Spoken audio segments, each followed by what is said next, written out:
Hello, welcome to Yoga with Ganda. Today we'll look at Bakasana, crow pose. So if you've been to a class maybe sometimes and you were told to get into Bakasana, crow pose, but you had no clue about what to do and how to do it, then this tutorial is for you. So we'll break it down, looking at a couple of things that you can do to warm up and to build the strength that you need in this pose. So coming to a seated position, find your sitting bones, lift the shins so that they're parallel to the floor. This is boat pose, Navasana. So from your boat pose, imagine you're pushing something away in front of you. Spread the fingers nice and wide, just like you do into your down dog or your plank pose. Arms nice and straight. And then keep the big toes together as you open the knees as wide as the arms. Now, set the gaze in between the hands, knees high onto the arms. And I like them to be as high up to the armpits as possible. Now, staying in this pose, you may recognize that this is your Bakasana, but seated. Now, this pose is much more accessible, of course, because we don't work against gravity. But it's equally challenging, and if you stay in this pose for a few breaths, you can definitely feel your core starting to activate. And it's also very useful because you learn the alignment and what needs to happen in this pose when you're upside down from an angle that's obviously much more accessible. So stay in this pose for a few breaths, at least 5 breaths, more if you can. And then take a pose, take a moment, come back into it when you're ready. Hands pushing away, big toes touching, knees high up. Then activate your Uddiyana Bandha. Lift the navel in and up. A little rounding off the back.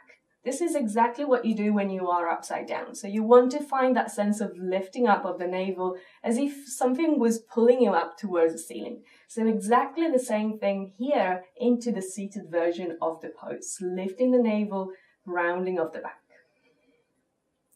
One more thing that you want to think about, and it's something that you can really do in the seated version, is to squeeze the knees into the arms. This is also something that you definitely want to remember to do when you're upside down, when you are into your full arm balance. So take the knees, squeeze them into the arms as you push the floor away with the hands. You can also do this pose from a reclined position. So come onto the back, extend the arms, send them up towards the ceiling, hands flat as if you wanted to go and touch the ceiling with the palms of your hands. And then from here, lift the head and chest, looking between the hands, and take exactly the same shape, but from a reclined pose. Now, this is also something that you can do to continue to build strength into your core, but also to warm up before you go into your full crow pose. Exactly the same shape, reclined crow pose. Now let's get into the full arm balance. So if this pose is new to you, or if you're afraid of potentially face planting, take a big cushion, place it in front of you. Or if you don't have a cushion, just make sure you have something soft for you to land your face on, just in case. So hands down, have them as wide as your shoulders. So just like you do into your plank pose. From here, lift the heels as high as possible. Check back, make sure that your hips are higher than your knees. And then start to lean forwards, bring the knees in contact with the arms. I like them to be as high up to my arms as possible, in contact with my upper arms, almost into my armpits. But if you have them lower, that's also fine. Then you want to bend the elbows a little bit for crow pose, for Bakasana.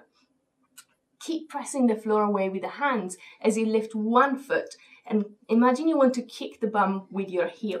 Lean forwards, and maybe this is where you stay.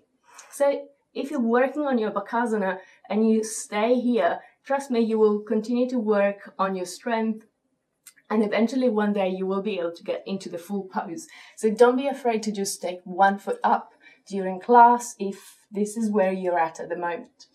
Now, if you want to take it further, hands down, lifting 1 foot. Now, you have the pillow in front of you, so lean forwards as far forwards as you can, because a lot of the times I see students just worrying too much about lifting the feet and not enough about going forwards. When you lean forwards, your feet will just float off, and if you do lose your balance, you have that cushion and you can land your face onto it.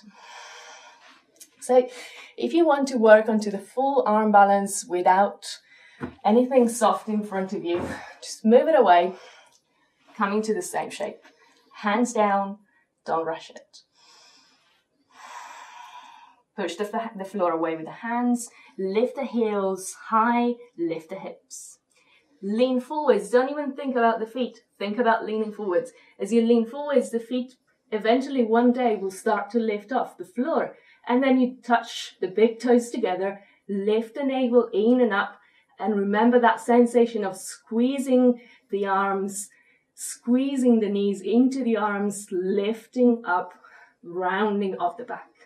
Now this is your crow pose, Bakasana. In between rounds, coming to Malasana, into this squatting position, take a breath, come back to your rhythm of breath. And then when you're ready, take a few rounds if you want to play with it again. Otherwise, thank you for watching and see you next time.